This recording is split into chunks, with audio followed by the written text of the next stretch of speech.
Well, para sa ating mga OFWs na nandito na sa Czech Republic, o number one, yung kagaya nga ng sabi ni Juma, no, mag-iingat po kayo sa inyong mga trabaho.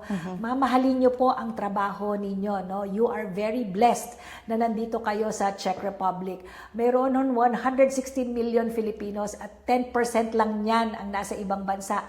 At may oportunidad na kagaya ninyo, no, na magtrabaho sa ibang bansa, maranasan ano ba ang meron sa ibang bansa, kumita ng maganda para sa kanilang pamilya. Number 2, wag niyo kakalimutan, ano yung dahilan ba't kayo nag-abroad? Diba? Para sa pamilya. Okay? Para mabigyan ng maayos na buhay ang pamilya. Number 3, minsan para mapag-aral ang mga anak. At number 4, magkabahay at makaipon. No? So hindi ho habang buhay ay OFW, gaya nga ng nasabi niya, no?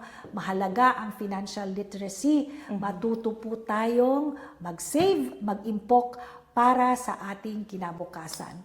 And pangatlo siguro na reminder ko ay kung halimbawa naman po na masaya kayo sa trabaho, kung nasaan kayo, walang paglabag ang employer or ang company sa kung ano man ang napirmahan yung kontrata, ay i-honor po natin kung ano ang nasa kontrata natin.